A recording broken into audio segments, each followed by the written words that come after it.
Добродојдовте во новото издание од емисијата Отворено, дебатна емисија во која прашањата ги поставуваат граѓаните. Почитувани гледачи, ова е ваша емисија во која што вие ги поставувате прашањата, вие ги кажувате вашите ставови, односно ги поставувате прашањата до оние кои се најповикани да ги дадат одговорите. И вие можете да учествувате во Отворено на тој начин што вашите прашања ќе ги поставите на профилите на Отворено на Твитер и на Фејсбук или ќе се јавите на телефонскиот број 077 50 88 43.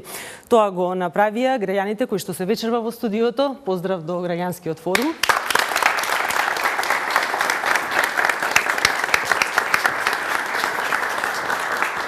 И се разбира поздрав до нашите вечерашни гости, господинот Љубомир Фршковски, професор по меѓународно право, господинот Бујар Османи, портпарол на ДУИ, господинот Ристо Никовски, поранешен амбасадор на Република Македонија и господинот Андреја Стојковски, претседател на Македонскиот центар за европско образование. Добро вечер и ви благодарам многу што прифативте вечерва да бидете со нас. Дискусијата се одвива на следниот начин. Секој од вас одговара на поставено прашање од граѓаните, пошто имате право на коментар на некој од излагањата кои што кај вас предизвикале потреба да го прокоментирате, а почитувани граѓани, по секој круг на одговори вие имате право исто така на коментар или под прашање на истата тема, па потоа одиме на следното прашање. Значи да не губиме време, да се обидеме колку е можно повеќе прашања вечерва да поставиме и затоа ќе ве замолам за една стегната мисла и концизност, за да имаме време што повеќе граѓани да постават прашања. Почнуваме со Илир Бафтијари. Добар ден. Моето прво прашање се однесува кон професор Фршковски, така да сакам него конкретно да го прашам. Односно угледот на Република Македонија, дали на некој начин се нарушува во очи на меѓународната заедница и дали меѓународната заедница на некој начин се оградува од Македонија, па со тоа на индиректен начин можеби праќа порака дека политичката криза треба да се реши на внатрешен план, а не со посредство со меѓународната заедница. Благодарам за прашањето. Моето мислење околу тоа е дека угледот на Македонија во овој период е разурен, практично не само намален, туку срушен на најниски граници од кога независноста постои. Меѓународната заедница усвари Македонија од земја која предводеше во регионот пред Хрватска, падна на најниските можни гранки. Нема објаснување за тоа осем внатрешната политичка состојба и начинот на кој се води земјата однатре. Кризата политичка е причина за тоа и начинот на кој владее, кој е дефиниран веќе надвор како авторитарен тип на владење, без дилеми и без ракавици. Са начинот на кој странците ќе се вмешуваат во тоа е друг проблем, но дека е дефиниран како авторитарен тип хибриден режим, тоа е недвојбено. Таа почна да кулминира затварањето на А1, терањето на пратениците 24 декември, и големата афера со прислушување, која го распаѓа режимот однатре комплетно, ака на поглед на сите, со 4 големи пробива на граѓанската сувереност. Практично ние сувереноста која пишува Уставот ја носи граѓанинот, ја губиме со последната афера, со 4 големи права, кои стануваме општ проблем. Македонија е општ проблем во регионот. Сега, како странците и на кој начин ќе се ангажираат, натре тоа зависи малку од тежината. Морам да кажам дека Македонија е заокружен систем во целина на авторитарност која продира секаде. Од комплетно колабирано судство, криминализирано судство, гледате, вие слушате како се бираат судиите у чии кабинети, се очекувате, проблемот со тоа е следен. Институциите се дел од кризата. Тие не се незино решение. Кога институциите стануваат проблем, вие немате каде да се обратите да ја решите кризата. Бидејќи тие се дел од кризата во суштествен дел.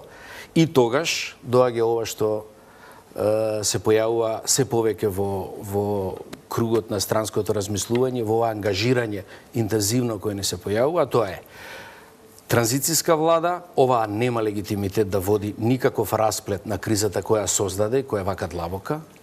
специјално обвинителство, специјален суд за оваа афера и исход завршеток во воредни избори. Тоа е некаква формула со која ќе се излезе евентуално од кризата. Друга нема, друга е илузија, утопија на властодржците да се одржат по секоја цена. Господинот Бафтијари потенцираше дека е прашањето до вас упатено, меѓутоа мислам дека треба да добијат шанси и нашите останати гости да одговорат. Само ќе ми дозволите, имавме еден граѓанин кој што на социјалните мрежи постави прашање, не беше во можност да присуствува денеска тука, во слична конотација, би сакал одговори од сите вас. Се вика Кристијан Балески, а неговото прашање гласи: ако представниците на ЕУ и САД и покрај острата реторика не можат да постигнат конкретно решение на кризата, каде треба да се бара јадрото кое Македонија ќе ја врати на правиот пат? Значи, треба ли да дојдеме до степен граѓаните да правораздаваат на улица, вели Кристијан Балески. Господине Николски.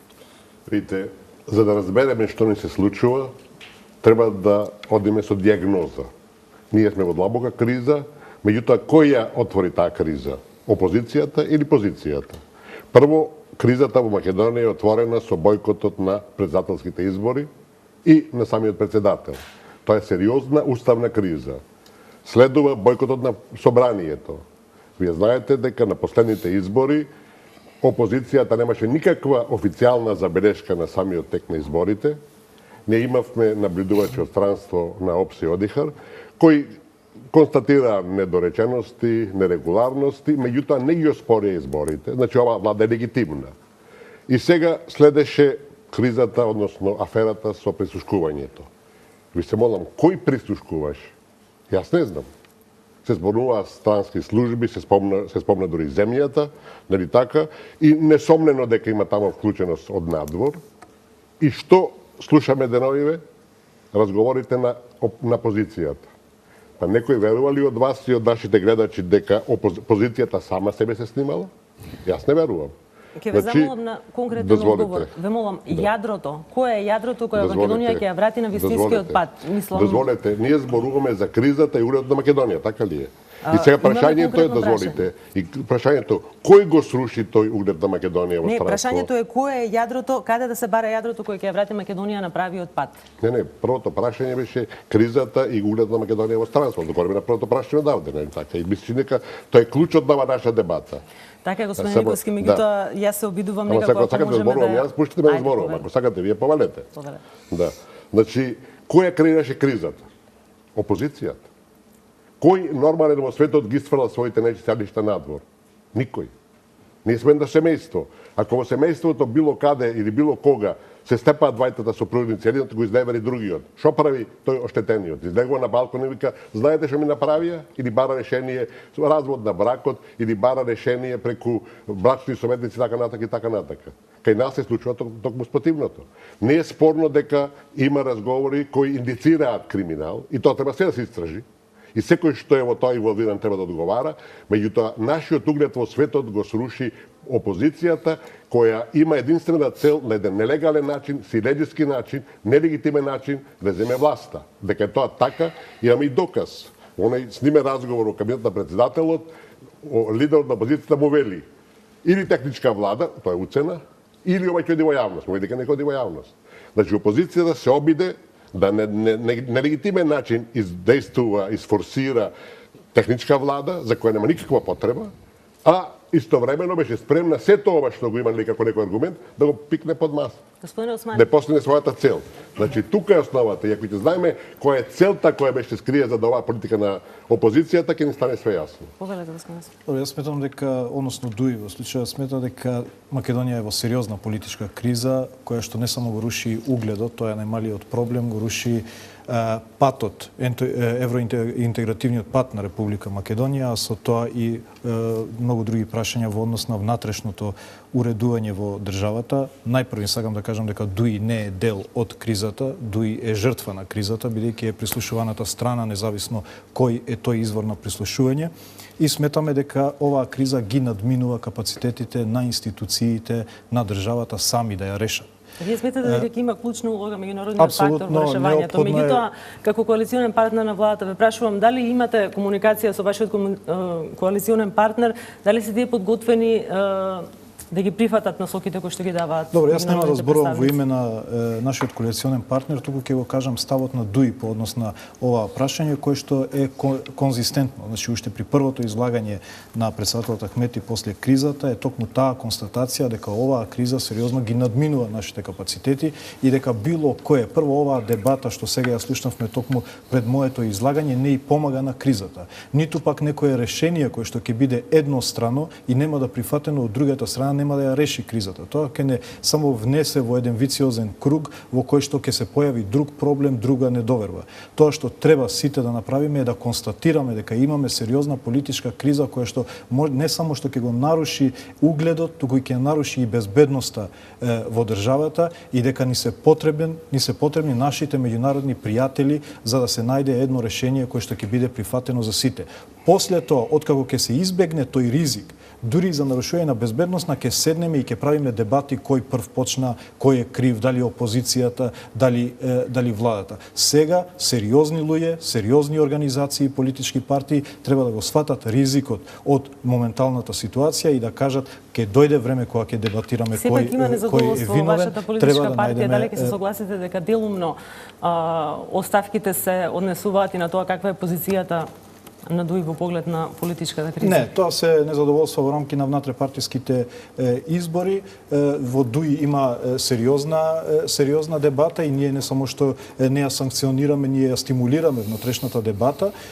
Овие случувања се во рамки на тие внатрепартиски избори, бидејќи кај нас дека оттаму потекнува квалификацијата на заменик министерот за одбрана која не беше толку за во внатрепартиски за ДУИ однос. основен постулат во изборот на органите на партијата е тајниот глас на базата. Сега при таквите гласања секогаш ќе се појават незадоволни лица, меѓутоа ние мора да ја почитуваме волјата на базата, бидејќи како што кажа и вчера претседателот Ахмети, ДУИ не е партија за една употреба. За да се одржи, да се обезбеди една одржлива организација, мора да се формира од базата. Пирамидите се со 1000 години, бидејќи базата им е широка и се оди кон. Да, меѓутоа и тој рече дека постои еден бедем кој што има ДУИ начин на кој што може да се справи со внатрешното незадоволство. Веројатно сте свесни дека постои внатрешно незадоволство. Има незадоволство во однос на курентната, односно моменталната ситуација и тоа ние ја искажуваме и затоа бараме меѓународна помош со цел да состојба да се реши. Нови оставки не очекувате? Не. Добро, господине Стојковски. Политичкава криза не е од сега. Односно, угледот на Македонија не е нарушен со последните случувања. Угледот на Македонија е нарушен во последниве неколку години. 4 или 5 години наназад ние полека, но сигурно тонеме. Ова е можеби близу сме до дното, бидејќи се уште не сме го удриле дното, не сме се соочиле со вистинското дно. Да се подсетиме, извештајот за човекови права на Стейт Департментот пред неколку години зборуваше за политички затвореници во Македонија. Тоа е нарушување на угледот. Кежаровски, Љубе Бошковски, Велија Рамковски. Професорот ја спомена еден. Извештајот на Европската комисија повеќе години назад споменува дека не можеме да направиме разлика помеѓу партијата и државата. Тоа е нарушување на угледот. Тоа е 25 години така. Па не би рекол дека е 25 години така. Последнава година, минатата година, извештајот на Европската комисија најдиректно, најлошо досега, во делот што се однесува на Уставот, зборува за Уставниот суд, зборувајќи дека со последните именувања во Уставниот суд до таа мера е нарушена независноста на институцијата, што судот се забележува како прави компромиси со своите одлуки. Компрометирачки одлуки во 2 наврати, во 1 параграф се користи. Никогаш до сега тоа не се кажало. Тоа е нарушувањето на угледот на државата. Македонија од држава која што се обидуваше да изгради демократски систем, која што се обидуваше да зборува за почитување на човековите права, која што се обидуваше да стане дел од Европа и беше веројатно фронтранер.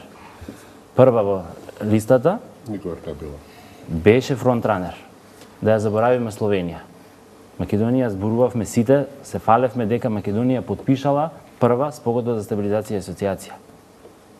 На крајот Македонија е ставена во листата на незавршени држави. И ова што денес ни се случува и дискусијата дали на нас ни треба меѓународна заедница за да ја решиме кризата или институциите се доволно некадарни не зборуваме веќе за кадарноста на институциите, покажува колку Македонија е незавршена држава. Може само да реплика кратка? Видите, зборувате дека извештајот на Европската комисија, на Европската унија бил негативен за Македонија. А не спомнувате ни вие, ни тие другите што мислат како вас, што прави Европската комисија или Унија према Македонија. Дали сме ние блокирани, уценети и под ултиматум на Унијата? Прво името, потоа членство. Дали е тоа демократски и цивилизатски чин? Значи, дајте, кога гледаме Европа, што ни кажува нас, да видиме што прави. И дали тоа што го прави е прифатливо, демократско, нормално, перспективно или не. Земјата е под уцена, блокада и ултиматум на Европската Унија. Да кажеме тоа гласно и јасно. И сево што се случува денови овдека тука е резултат и на таквата политика. Од 2008 година Македонија, од 91-та всушност, од 2008 година после самитот на НАТО во Букуреш, тие ни поставија ултиматум и уцена и овој блокада. Никовски, да се разбереме една работа. За Македонија да биде демократска држава, каде што граѓаните ќе бидат слободни да го кажат своето мислење, каде што судиите нема да се избираат во дослух помеѓу премиерот и министерот за внатрешни работи. Дозволите, судиите се избрани од Јас ве сослушав вас, господине Никовски. Ајде, кажете. Каде што нема 26.000 граѓани од државава да бидат прислушувани, истражете го, господине Никовски, па кажете му на вашиот премиер, дајте нека ја истражи. Нека ја истражи тој јавниот обвинител. Зашто? Затоа? Не верувам. Јас колку што успеам да слушнам од јавно во медиумите, не станува збор за тој случај. Станува збор за некој друг случај, каде што експресно се одвиваат работите. За сметка на демократските принципи на држава, за таа демократија во држава не ни е потребна Европската унија. Треба ние самите овде да работиме. И тоа е тоа што во комисија, што Европската комисија го забележува во својот извештај, а вие не сакате да го прочитате. Претпоставувам дека еден од нашите присутни граѓани има нешто да прокоментира во врска со тоа до сега како одеше текот на дискусијата, повелете? Господине Никовски, велите дека не е во ред прљавиот веш да се вади надвор. А тоа што сме го испрљале не е воопшто проблем. И е голем проблем е. И тоа треба се истражи, се казни. Второ, велите дека Ама има начин да се направи тоа дома, а не пред светот. Велите дека опозицијата немала забелешки на последните парламентарни избори. Јас колку што знам во 7 саат се затвараа кутиите, веќе во 7 и 2-3 минути Заев излезе на прес и рече дека изборите не ги признаваат поради одредени нерегуларности, веројатно знаејќи тогаш дека веројатно тогаш располагал и со дел од информациите кои ден денес ги обелоденува. И трето, ако Македонија никогаш не била лидер во евроатлантските процеси во регионот, дали со тоа признавате дека македонската дипломатија, од која сте били и вие дел во одреден период, не си ја работела работата како што треба? Дали со тоа сметате дека и вие сте биле неуспешен дипломат? Да, видите, прво, ако пред последните избори лидерот на опозицијата знаел што се случувало со прислушувањата веројатно, тоа зборува за длабоко инволвираност во целиот криминал, бидејќи тоа се работи за криминал. Второ, немаше ни една официјална забелешка. Одлуката да се бойкотират изборите е политичка. А друго е да вие на судските, на изборната комисија, Општина пресот како се на затворија комисијата да дадете вие тамо и тамо, тоа и тоа се случило. Имаше нерегуларности, тоа не е спорно. Меѓутоа, знаете, победата беше кристално јасна и убедлива. Да беше победата со 5-10 разлика, јас прв ќе сложим дека да беше 5-10 разлика, прв ќе речем дека изборите треба да се стават под знак на прашање. Вие заборавате дека на тие избори опозицијата, власта, јас не бразнам власта, јас сум независен човек, јас зборам само што се факти и во интерес на државата. Значи, власта одеше на мнозинство на гласови во парламентот, не одеше на победа. Победата и да немаше никаква пропаганда, да немаше никаква промоција, пак ќе ја добија. Разбирате? Значи се работеше за голема разлика ако вие победите со 4 или 3-0 за неправилно изведени аути, никој не ја поништува такмицата. Така да легитимитет на власта не може да биде. Го менува исходот на надпреварот и тоа како треба да биде. 3-0, 4-0. Да еде 0, тоа може да кажете пенал вамо тамо. Не. Ама ако не го менува, ако го менува 200.000 разлика е, разбирате. Господин Фричковски сака да се Не што ни зборува Никовски, дали слушал уопште од нивни усти се збори во фајловите што излагаат како крадат 150.000 гласа со лажни лични карти. Од нивни усти, не од мои, не од ваши. Не ви треба вас да ве консултираат. Министерката за внатрешни им дава 500 карти за Струмица, 1000 за вамо, ги дели и го збори тоа јавно. 150.000 гласа во ситуација 2011 година, кога опозицијата има веќе 50, целата опозиција има 50.000 гласа разлика у своја корист, заедно со Тача. Знаете ли ги броите тие? Со овие 150 тоа е 200.000. Македонското гласачко тело 2011 се поместило околу опозицијата. Со криминална власт, вие тоа не можете да го видите на избори, бидејќи изборите не функционираат.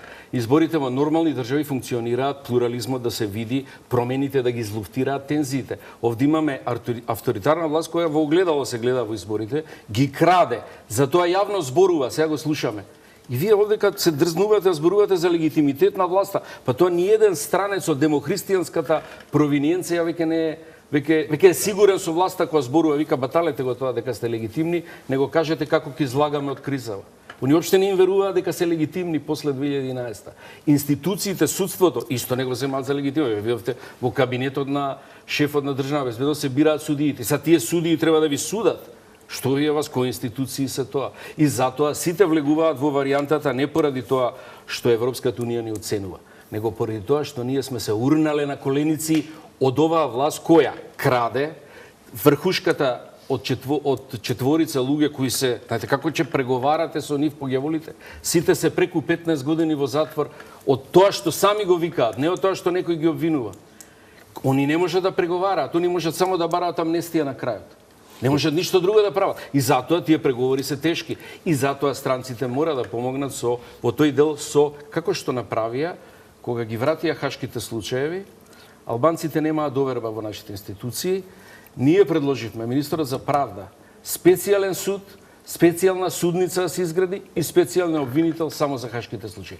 Ние прифативме. Сега тоа истото ќе го прифатиме за аферата со прислушување, ако воопшто има процесна постапка која ќе реши. Друга опција нема никакви шанси што сака да зборувате. Само кусове, молам, зададеме на следното прашање. Да, главно сум кус јас. Никогаш Македонија не беше прва, беше формално прва према европските интеграции, затоа што во Хрватска беше Туџман, диктатор, разбирате, и затоа е држа на страна. Србија, Раде Милошевиќ.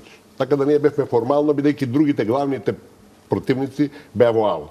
Така да тоа да не калкулираме со тоа. Ние навистина правевме, дозволете, ние правевме тоаш кампања дека сме први, тоа беше само за лажување. Во врска со судскиот систем од држава, не заборавајте дека 600 и колку суди се избрани од претходната власт, која беше новиот систем на доживотно избирање судиите и од нив 70% се веројатно уште живи и на функција. Ќе имате можност околу судството, бидејќи ќе имаме конкретно такво само на прашање. изборите тогаш. Ако некој тврди, како што сега професорот вели, дека 150.000 гласови се укради на последните избори, па во секоја изборна единица имаше наблюдувачи од сите, имаше и странски наблюдувачи. Ако некој дозволите, не рекла дека тоа беа демократски избори, само ефикасно спроведени. Добро, али не рекла дека се нерегуларни, исто така. Значи, јас ќе ви кажам, јас зборував со шефот на наблюдувачката мисија, кој го знам 30-40 години. Тој ми рече, имаше нерегуларности и навистина власта направи грешки. Тие фасцинантно се бореа за секој гласач, меѓутоа и претераа. Фасцинантно се бореа, велите? За секој гласач, да, фасцинантно се бореа. Тоа мора да им се призна, се не капа, али претераа. Од мала преспа луѓето што ги носе, иако имаат право да гласаат. И некои други што слушаме ситни работи на овие телефонски нелегални криминални разговори. Ако видите, ако власта, не тоа не е спорно. И тој човек ми рече да беше мала разликата, што го претходно јас го реков, ќе беше доведено во прашање изборите. Меѓутоа, победата е огромна и не може се доведе во прашање. А дозволете само едно тако, ако некој успеал да украде 150.000 гласови во секоја комисија, секаде има луѓе од сите, разбирате. Украдени се гласови, сигурно. Колку толку јас не знам, меѓутоа како што сите избори до сега. Меѓутоа 150.000 слушате нема сила. И ако некој успее, треба да се честита и речи владајте вечно, бидејќи се премногу способни. Не би рекла дека треба да се такви нема. Не, јас не Сонја Милошевска, повелете. Моето прашање се однесува до сите панелисти. Сакам да ве прашам зошто меѓународната заедница пред се одби било каква помош или мониторинг кога тоа беше побарано од неја од страна на јавното обвинителство и дали тоа значи дека ние како држава сме спремни да се соочиме со ова што ни се случува, односно на политичка, институционална и системска криза? Османи, повелете. Добро, јас не можам да кажам деталите и во однос на содржината на барањето и во однос на конкретниот одговор. Сметам дека меѓународната заедница е значително ангажирана во последниот период. Ги гледаме овој флукс на доаѓање на различни нивои на амбасадори и представници на нашите пријатели, токму заради тоа што они го гледаат ризикот од понатамошна ескалација на состојбата и сметам дека тоа е единствено правилниот начин. Оваа криза бара политичка и правна разрешница, политичка разрешница токму преку политички диалог со посредство на меѓународна заедница и правна се разбира не со исклучување на нашите институции, меѓутоа со специјален мониторинг, специјален суд, независно која форма, меѓутоа сериозно учество на правна експертско меѓународно учество со цел резултатот од таа разрешница да биде прифатлив од сите страни. Друг излез нема. Ова препукување по однос на тоа кој е крив повеќе ми личи на кампања отколку на сериозна желба да се најде решение. Пак ќе повторам, сериозни луѓе кои што и мислат добро на државата, и мислат добро на граѓаните, сега треба да ја концентрираат целата енергија како да излеземе од кризата. Патот за излегување од кризата е еден и единствен. Не заради тоа што ние го кажуваме, туку затоа што не гледам друга алтернатива како да се излезе од кризата. После ќе имаме милиони дебати кој прв почнал. Ајде да зборуваме како да излеземе од кризата, бидејќи сериозно го загрозува патот на Македонија.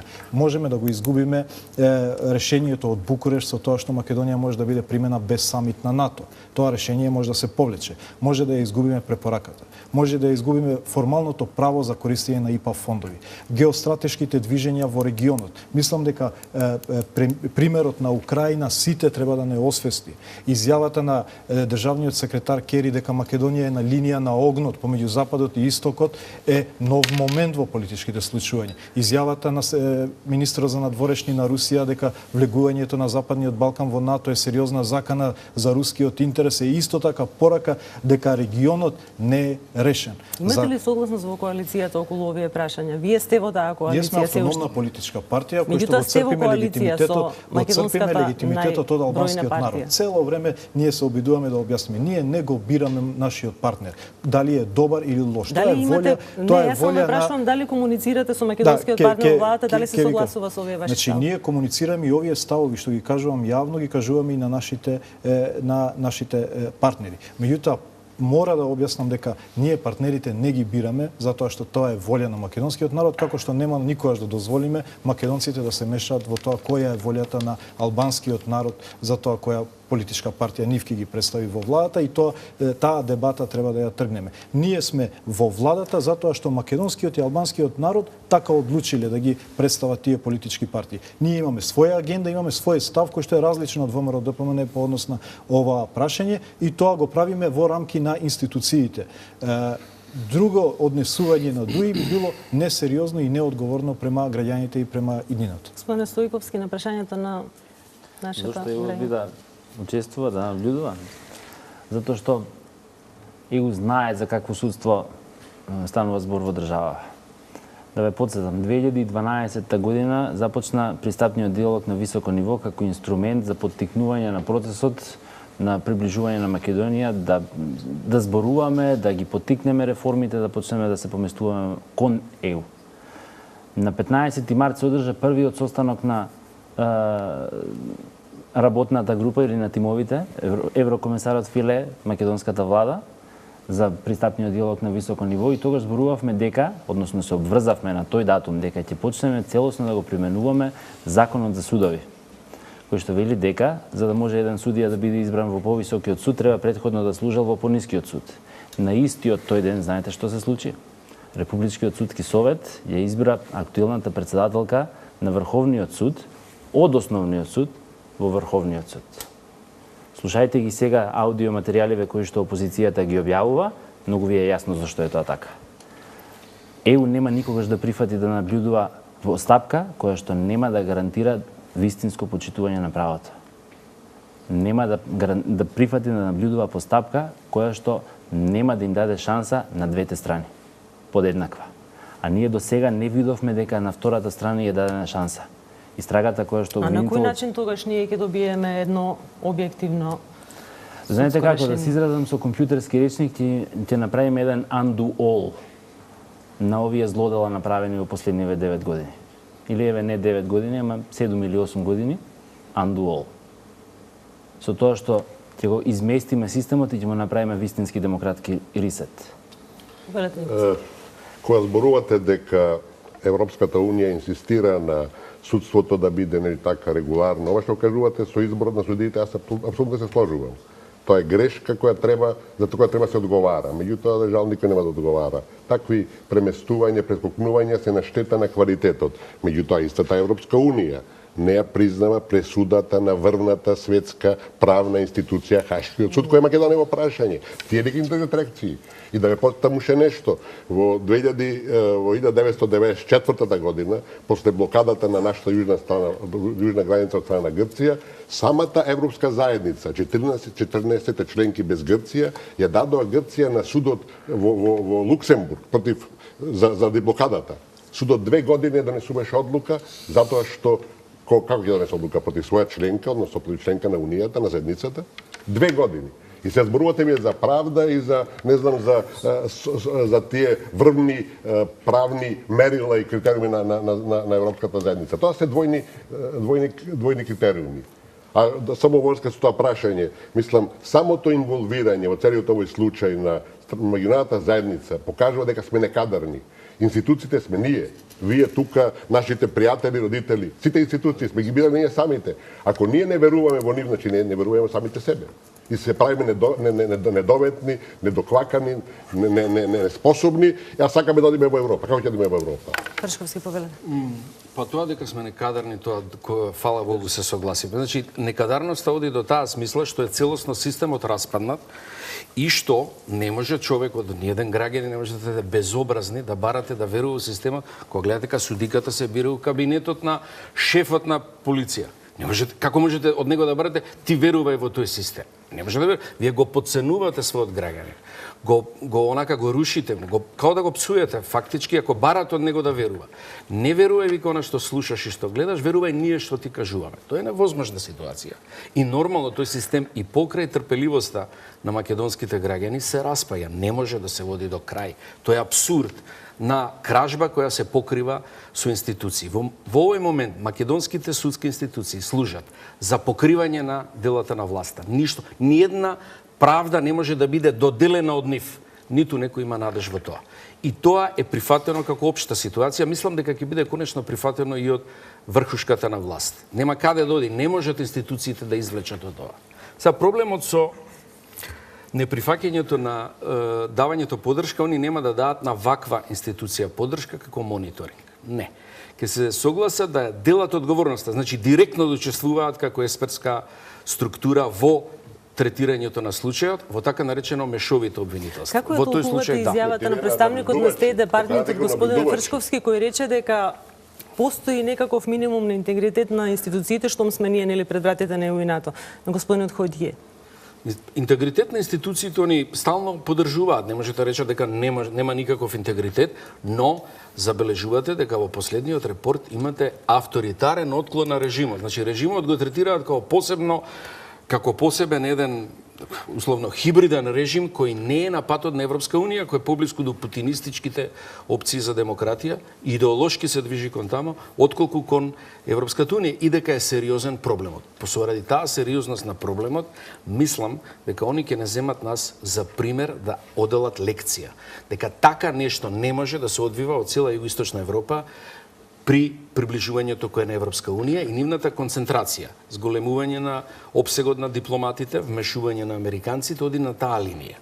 Тоа ќе се зголеми. Нормално, од друга страна, ние ќе бидеме присутни на ова се што се случува со вистината, ние мора да ја чуеме. Ние мора да ја слушнеме, што едни на други сме спремни да правиме. До каде може да отидеме во корупцијата. Не сме тоа се прекине. Сега ќе дојдат најделикатните делови, кои се однесуваат, да речеме, па многу ќе го разочара господин Никовски, како неговиот премиер околу името тоа се одлучува одма да се согласи за тоа. Дури радикално го прифаќа грчкиот предлог, за разлика од него и негови партнери кои му дадат поблаги опции. Ќе ги слушнале вие? Тоа ќе ги слушнете. Не, ја не сакам сега да ги интерпретирам, тоа ќе ве оставам да со тоа цело возбудување го слушнете. Како ќе бидат отфикарени тие 1,5% на ВМРО-ското тело кое шета сега по сиромашките, по по трибини и го брани името. Слушайте, ја им реков на минатиот состанок каде беше, дека они имаат проблем со нивниот премиер, не со мене или со другите кои ги сметаат за либерални, вака по либерални во тоа прашање околу преговарите. И тоа сега ќе се директно ќе се докаже и ќе бидеме возбудени тоа да го слушнеме. Но она што е за мене посебно трагично во приказната не е состојбата со Дуи таква како што почитуваниот Османи ја прикажува. Они сепак имаат одговорност за оваа држава. Не се они само во посебна кабина на бродот која оди некаде независно од ова. Бродот тотално тоне заедно со нив. Делот од нивните луѓе се вклучени во лукративните гестови на власта, не знам колку, меѓутоа делот од нив. Власта има директни расистички коментари за нив, јавно соопштени. И сега, се тоа не може да се голтне по ѓаволите. Има механизмот е многу лесен. Нивното излазење од власта ја руши власта и влегуваме веднаш брзо во процедура на расправа. Значи да не се лажеме околу тоа. Они носат еден дел од одговорноста, за тоа плаќаат цена. Веројатно, не знам која е логиката на нивното истрајување до крај, но демократските принципи и човековите права се за наша заедничка основа со нив. Да му дадеме шанса да заедничка основа. Не е тоа различно кај македонскиот и кај албанскиот партнер. Се согласувам во делот дека Дуи плаќа цена, а плаќа цена заради сериозноста на партијата и сериозните намери за стабилност и просперитет на државата. За Дуи е многу полесно да излезе популистички на пресконференција и да каже ние не може да ги издржиме овие навреди, излегуваме од владата и тоа ќе ни носи одредени политички поени, меѓутоа ништо не и носи на државата бенефит. Може на некои идеи на интелектуалци дека на тој начин ќе се дојде на власт преку излегување на Дуи, но ние не сметаме дека е тоа начинот на кој што ќе се стабилизира состојбата и ќе излеземе од кризата. Кои се ставовите на Дуи по однос на кризата? Прво, нашиот став објавете све.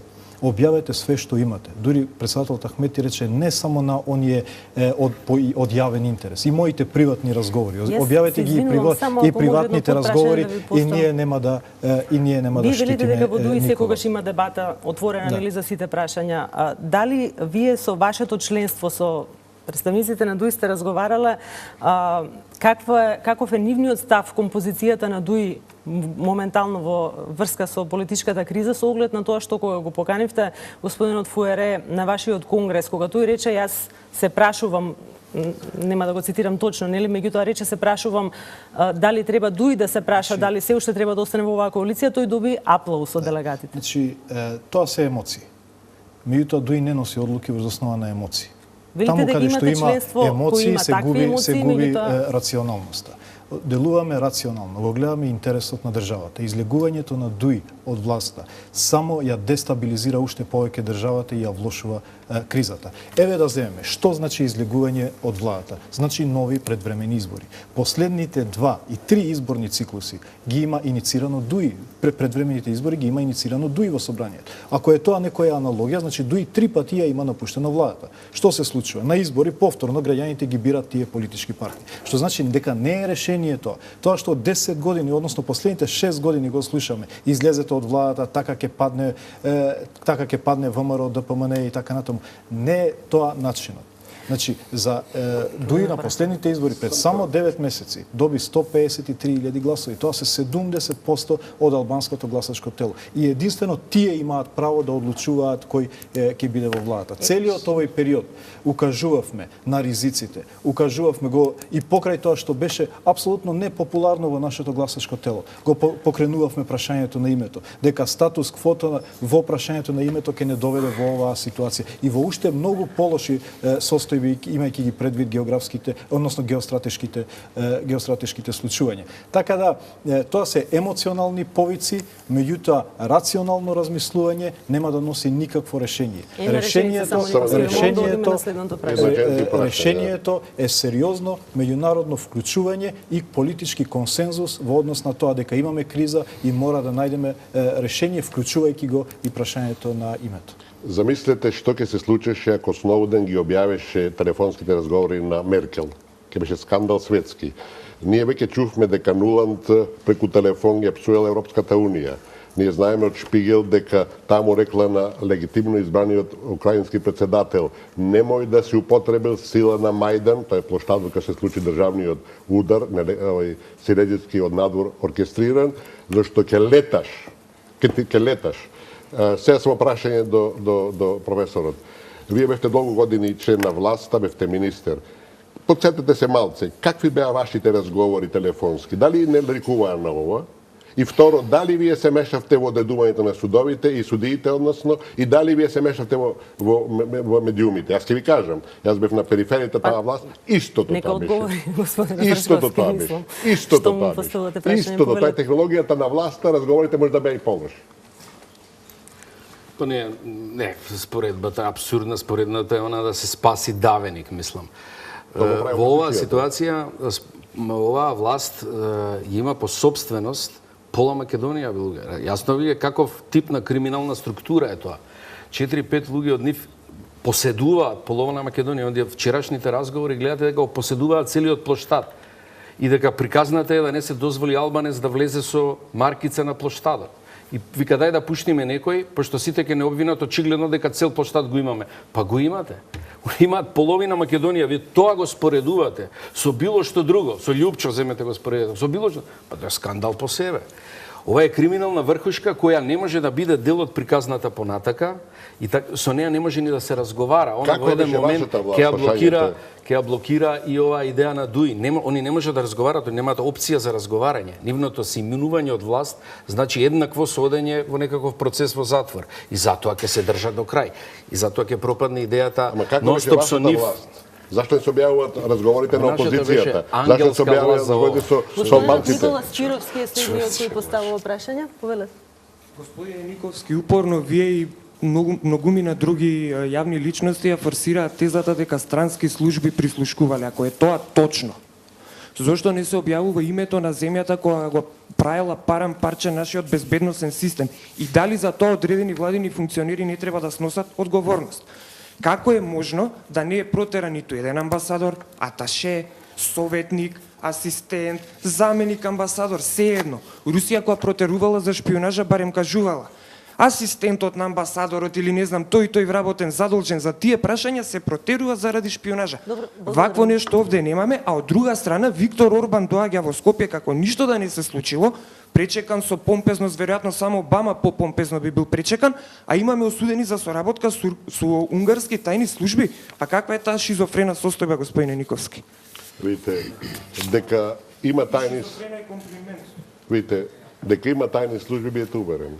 Да знаете, после 2001 година политиката на светот, а да не забораваме дека од 1991 година, после самостојноста на Македонија, оваа држава до ден денес ништо нема добиено од светот, цело време е спротивно од сите закони, прописи, процедури, повелбата на Обединетите, дозволете, повелбата на Обединетите нации беше прекршена за да ни го оспорат името, покршена уставот на Обединетите нации. Значи се води една политика која има за цел да оваа држава стане нефункционална, тоа што го прави сега опозицијата, така да игра нивна карта.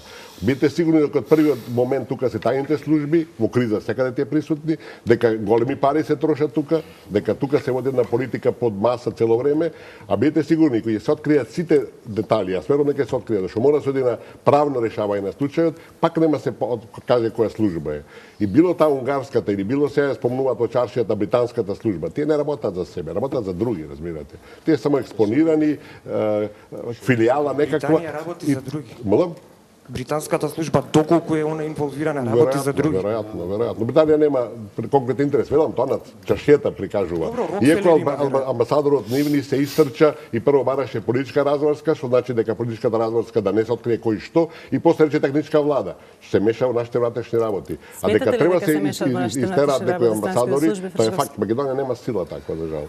Па ја мислам дека за среќа тие што треба од нашите стратешки партнери беа формално замешани од 92 година. Центарот на ЦИА под јас бев министер за внатрешни, Киро Глигоров го одобри, беше во Скопје за време на кризата до 96 година. После се премести во Софија. И таквата среќа, таквото политичко присуство и поддршка во Умпредеп на 200 војници американски во историјата прв пат околу нас се согласија да бидат под команда на нордиски генерал, тоа на САД не му се случило, ја направија како гест кон Македонија. како главната српска опасност од север, а Србијата, режимот на Милошевиќ беше за нас најголема опасност, и тој после да не призна до 96 година, биде ставен надвор од опасност. Значи, бевме практично како членка на НАТО од 1996 без да бидеме членка на НАТО. Но ни еден друг фактор, овдека е јасна ситуацијата, јас сум бил министер за внатрешни, знам што значи ваквов тип на огромно следење со вакви можности кои ги имаат со израелската опрема, за која by the way слушнавме и кој го земал профитот во меѓувреме, јасно. Тоа можност од лесно слушање преку врски со телекомуникацијските куки отвара можност и за лесно пробивање, што им се има случајно.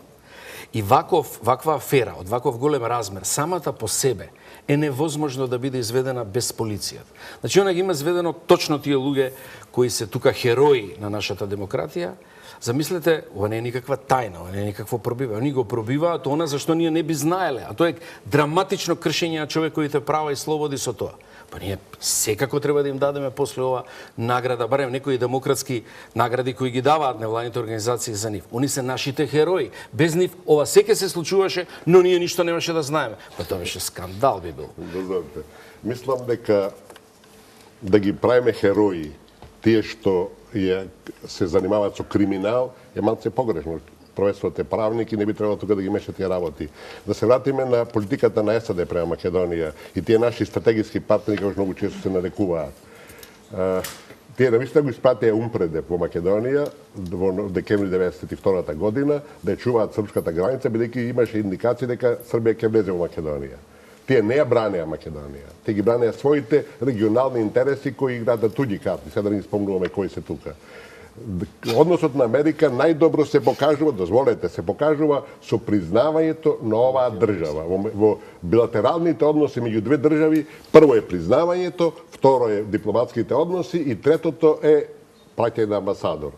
За разлика од Босна и Херцеговина, кај што имаше војна, Србија, Хрватска и Словенија, каде веќе во март и април 1992 година американците воспоставија дипломатски односи и во август за 3 месеца 1992 година пратија амбасадор, американците ја признаа Македонија во 1994 година, после 2 години.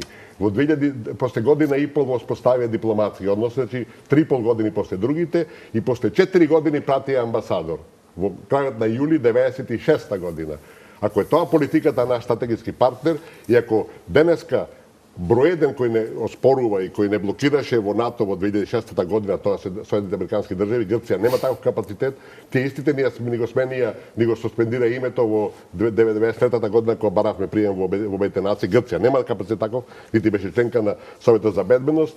Тие истите, значи, ако ги сметаме за наши стратешки партнери, кои се душманите, тие истите денеска се главни кои велат прекрстете се, одберете си име, тоа Рикер го правеше птем, вака извините на израз, директно, блантли што каде англичаните, овие другите малце поскриено, прекрстете се, ќе ви се отворат сите перспективи, ама не како македонци, како нешто друго, прекрстени држави се. Ако ни се тие пријатели, извините, јас не знам кои се душманите. Јас се сомневам дека господине Никовски дека вие си верувате самите на себе кои ќе се погледнете во огледало. И народ ми верува, прашајте го. А се сомневам уште повеќе дека има некој кој што ви верува. Ако имаше странски служби, досега требаше да ги слушнеме.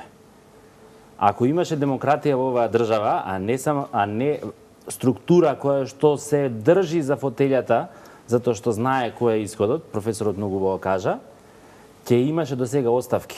Знаете како? Ако е нарушен безбедносниот систем на државава, некој за тоа треба да одговара политички. И ќе одговара сигурно. Кога? Кој ќе дое моментот? Па, моментот е сега, господине Никовски. Безбедносната состојба од држава е нарушена. Да, јас сакав само без да бидам погрешно сватен, среќа е што овој став на господинот Никовски се дел од изолирани конзервативни јадра и не е тенденција за некој мейнстрим став во државата, бидејќи тоа би било сериозно опасно за државата, посебно ние тоа сериозно албанците тоа би реагирале на такво нешто. Све што има Македонија инвестиција и заедничка со меѓународната заедница и било кое отклонување од тој пат значи сериозен ризик. Има забележителен зголемен руски интерес во последно време во однос на регионот и затоа нашето инсистирање постојано да се реши прашањето на името, да го фатиме теко да влеземе во НАТО, бидејќи веќе сериозно сме загрозени како држава и потоа ќе биде небитно што е содржината на таа држава. Ние се наоѓаме во една втора фаза на турбуленции во регионот. Ако првата беше во 90-тите кога се одредуваа границите и се одредуваа кои држави ќе постојат, во оваа фаза е веќе на пополнување со содржина на тие држави. Ние за жал влегуваме во ризик и од првата фаза, а тоа е на губење на државноста доколку сериозно не пристапиме кон влегување во НАТО и ја гарантираме таа безбедност. Затоа сакам само да се надоврзам дека е тоа некоја филозофска идеја индивидуална на некој интелектуалец, меѓутоа пошто има млади луѓе тука апсолутно тоа никако не сме да стане како идеја. Еве ви уште еден факт. Македонија има договор на обврска за стратешко партнерство со САД. Скоро беше подпишан договорот. После Букурешт. Актуелната влада беше подписник на тој договор.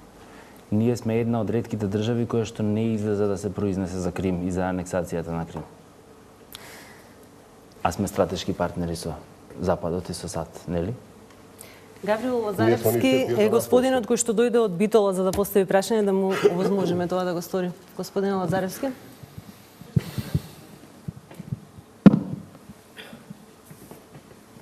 Прашањето му гласи: дали мислите дека единствена разрешница за состојбата моментна во земјата е безусловно повлекување на владата? Безусловно повлекување на владата. Повелете, Осман. Јас мислам дека било кое едностранно решение не значи излекување од кризата, значи влегување во нова криза. Решението мора да биде инклузивно. Инклузивно политички и инклузивно етнички. Ниту смее тоа да биде македонско прашање кое што треба да се реши, бидејќи тоа не значи излегување, ниту доколку паја влада влегува друга партија. Значи мора решението да биде инклузивно, мора сите да бидат на маса, мора меѓународна заедница да го гарантира тој процес. Ние сметаме дека е тоа единствена алтернатива за излегување од кризата. Дури и паѓање на владата како едностранно решение не е решение.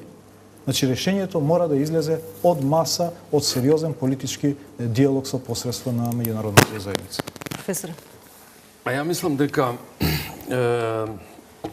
со дело тоа што го кажав, сме се согласувам, да учеството на меѓународната заедница тука е неспорно, меѓутоа не мислам дека на овој начин симетрија постои, дека двете страни се уствари двострано, нема овдека две страни. Овде имате, внимавајте, криминална врхушка и сите останати, не е само опозицијата во прашање.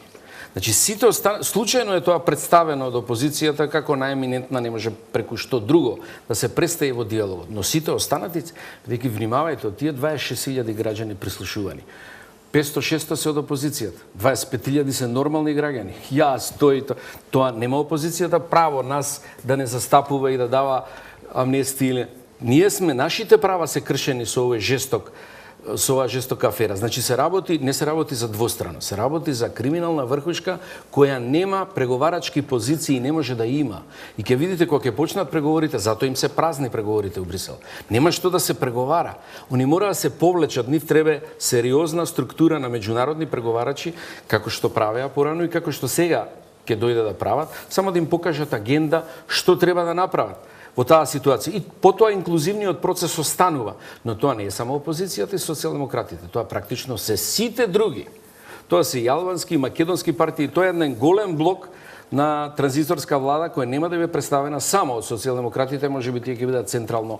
Но одење на оваа групација, се главен проблем е бидејќи е тоа групација чие одење е изедначено за нив со губење на слобода. И нивната жестоко фаќање на власта во таа смисла очајно и сега ги тонат и дуи со нив, не тонат и сите нас губиме време, но тоа е само групата која е врвот на ВМРО-ДПМН. Не е тоа целата партија и не е тоа целата структура. Тоа е проблемот кој ние го решаваме сега. Видите, моментално криминал јасен, очигледен е само прислушувањето и двоен криминал е пласирањето, дистрибуцијата на тие криминално снимени приватни разговори. Не заборавајте, приватноста е најосновното фундаментално човеково право. Тоа е прекршено и тоа се злоупотребува. Значи, дозволите да завршам. Значи, ако тоа денеска бараме криминал, само е тоа. Сето друго што произлегува од тие криминално снимени разговори се само индикации. И за проектот со кинезите, и за израелците, и за сите злоупотреби што се, нели тука некои се јасни и очигледни во изборниот процес. Сите треба да се процесуираат, сите треба да се утврдат кој што како и секој да поднесе одговорноста. Меѓутоа моментално, ништо не знаеме, прега рековме, кој присуствувал, јас не знам. Значи, кој ќе се утврди тоа, ние ќе можеме да одиме понатака и да видиме што се крие за тоа. Кој е тоа странско сценарио, кој е домашно сценарио. Зашто како што реков, ако опозицијата се бореше за демократија или за правна држава или за слобода на медиумите, пак ви се молам, за може со криминални активности да се бори за демократија. Каква демократија е тоа? Или за правна држава? Тоа не е криминал, туку е објавување на криминалот на другите. Не е само опозицијата во прашање. Мои разговори има таму, господин Никовски. Кој му дал право на тој да ме снима? Ама кој снимал? Ајде, открите го. Мои разговори има таму. И не сум само јас. Убаво кажа професорот, има повеќе од 25.000 луѓе таму. Кој им дал право на тие да не снимаат? Се додека не биде задоволителна истрагата, се додека некој не преземе политичка одговорност уште од овој момент, нема разрешување на кризата. Она што е најбитно. Многу се согласувам со професорот, за една работа не се согласувам. Од една проста изјава дадена на една негова 24 анализа.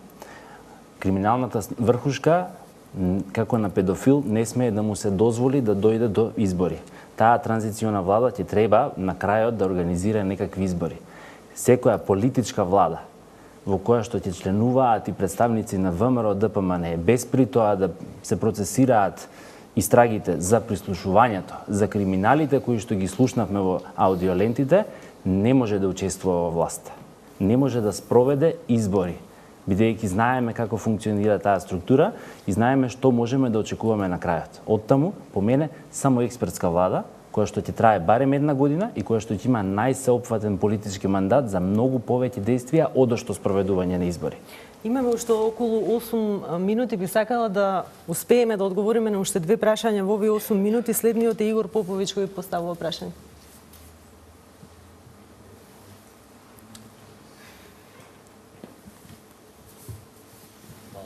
Би сакал да ви поставам прашање. Најпрво сакам да ви поставам за тоа дали сметате дека е потребно да имаме правна разрешница на случајот Пуч и таа цела политичка криза или пак потребно е да има амнестија на лицата кои ги објавија видеата во медиумите? Мислите аудио снимките? Да, аудио снимките. Добро, се ве замолувам за колку е можно пократко за да успееме да направиме една завршница. Мора да биде прво правна разрешница и да следи политичка.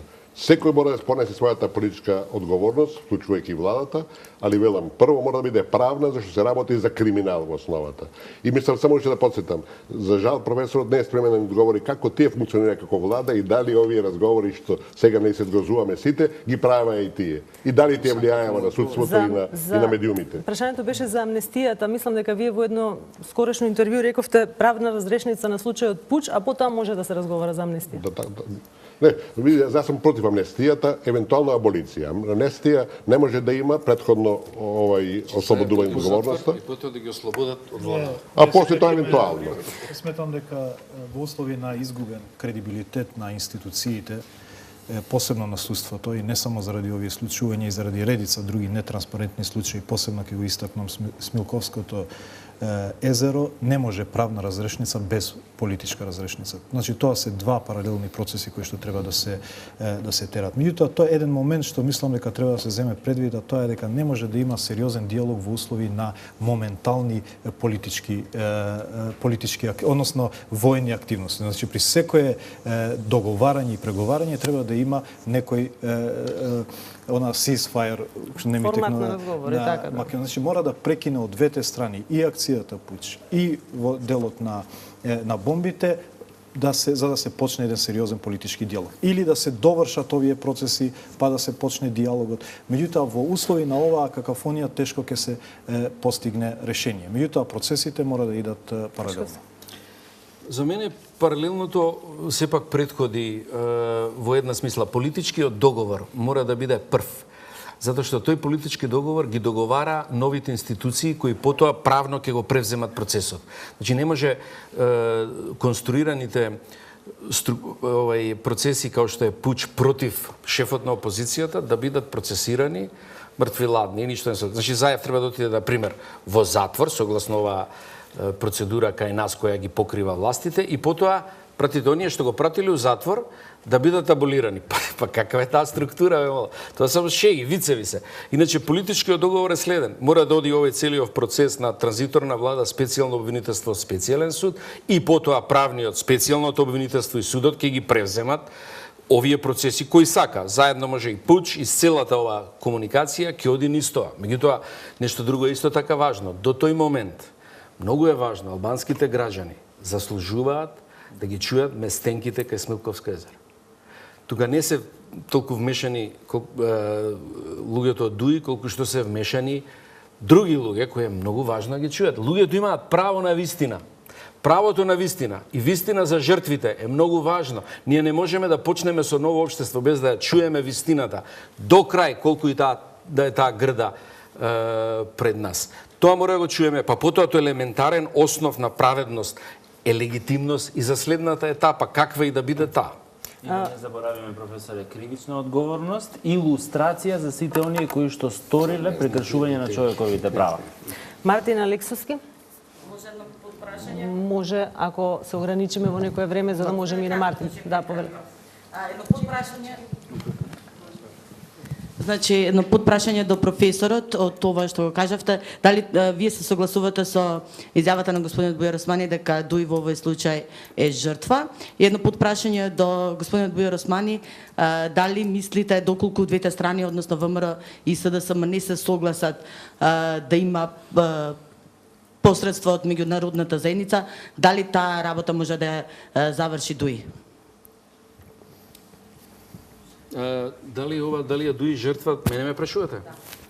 Па ја мислам дека можеби ДУИ во еден дел е жртва и велам плака цена за тоа, но она што мене посебно ме загрижува е што нема потреба да биде жртва. Он влегол во синдромот на жртва и почнува да го обожува својот мачител во оваа смисла и тоа е проблем. Мислам дека ДУИ има поголема одговорност од тоа што ја кажува. Има одговорност за сите во Република Македонија, не само за албанците. И тука стварно верувам во таа улога и наша заедничка основа со нив е човекови права и уставот на РВ, некакви граѓански вредности на демократијата, можеби не и други вредности, различни начини на живот, но барем тие две се заеднички, носиме заедничка одговорност сите ние.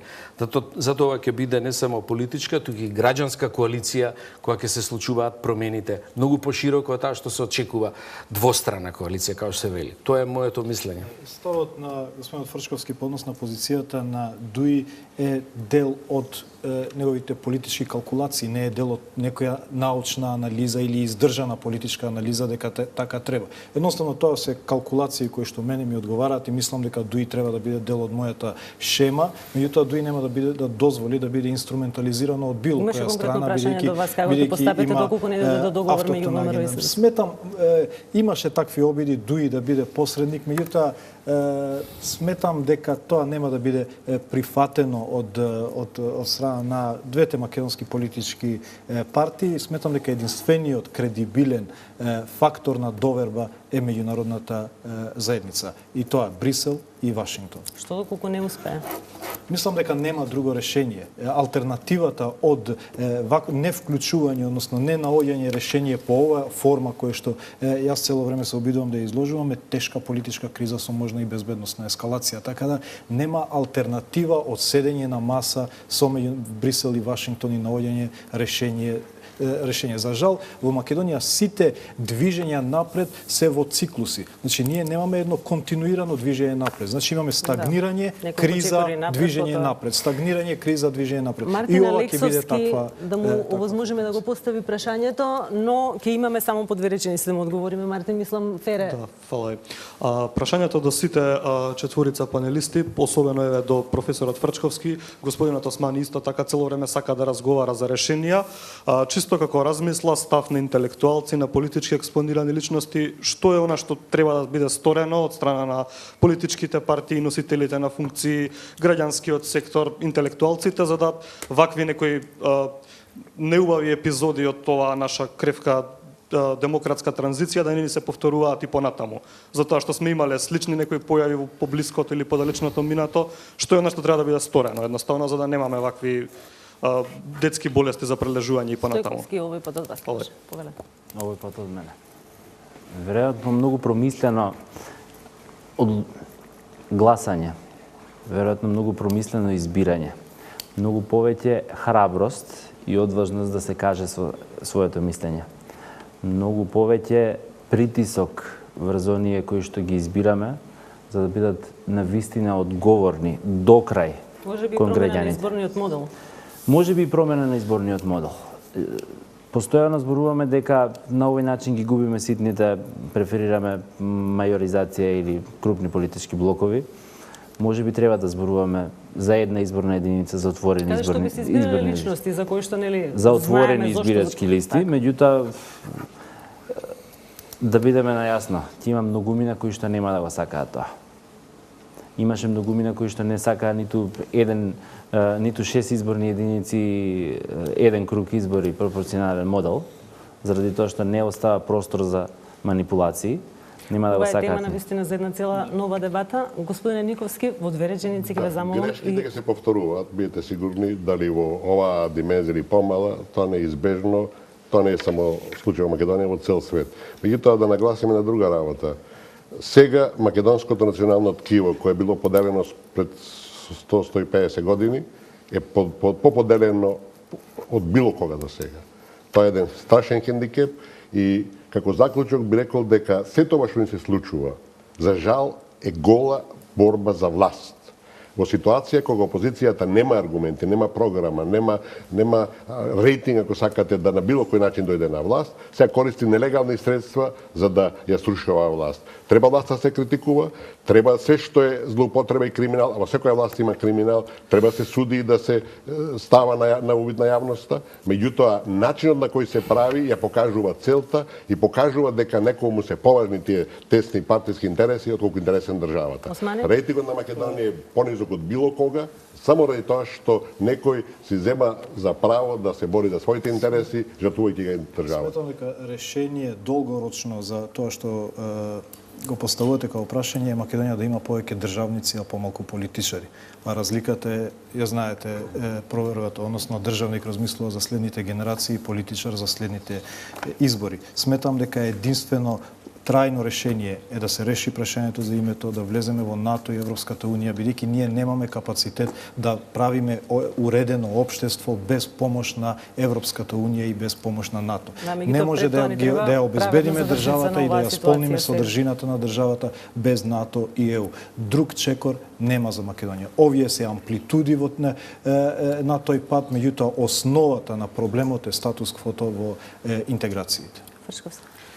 Јас, за разлика од овие апели, мене ме интересираат конкретните промени од 91 па и сега. Јас сум заинтересиран за нешто друго. Транзицијската влада мора да има поробусен мандат, освен подготовка за нови избори. Треба да го смени политичкиот систем, да не дојде до ова што вие гледаат само еден чекор напред кој се бори за власт. Не. Треба да се инсталира систем на влада како швајцарската извршна власт само во тој дел, систем на влада на голема коалиција перманентно.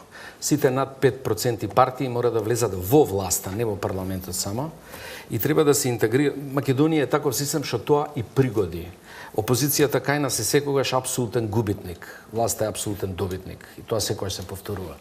Тоа треба прекине. Тоа истовремено ќе значи смрт за големите султански партии. Во таков систем големи партии како што е сега ВМРО ДПМН, кој создава паралелни институции на институциите, и ние никогаш не можеме да имаме институции, ќе умрат полека, као диносауруси. Партиите ќе се претворат во помали технократски групи и сите во власт. Значи, sharing power внатре блокадата е многу посложена. Ако имаме среќа, ќе го инсталираме со промена на законот за влада, ништо повеќе, и некои промени во законот за изборни. Македонија као една изборна единица секако. Тоа во секој случај. Во склоп на концептот што го нуди рамковниот договор, дека Па и така. етничките права се решаваат во основа на етничките заедници. Така е. Тоа Во таква коалиција во принцип ќе има луѓето се прашуваат нели што понатаму дали ќе ни се повторуваат. Не, па тоа мора да има така, решение кое нема да ни се повтори. И во таква коалиција влегуваат најмалку две албански партии, две македонски партии, уште некој рестал. Тоа е она што може да не извлече понатака иреверзибилно да го затвори процесот на овие авторитарни ексцеси за секогаш. Тоа е една нова, ја нарекувам четврта македонска република, но вистинска демократија на следниот катастрофа. Фрчковски, Османи, господинот Никовски, господинот Стојковски, навистина ви благодарам што бевте вечерва овде, што имавте доблест да се поставите пред прашањата на граѓаните, бидејќи тоа е навистина единствениот начин да покажеме една слика кои се интересите на македонските граѓани, да кажат во каква држава тие би сакале да живеат и тоа да стигне до ушите на сите политички структури кои што се надеваат на нивен глас на избори. Уште еднаш ви поканувам да учествувате и вие, почитувани гледачи, во следната емисија Отворено на тој начин што вашето прашање ќе го поставите на профилите на Отворено на Facebook и Twitter или на телефонскиот број кој може да го видите на дното од вашите екрани. Ви благодарам на вниманието и пријатна вечер.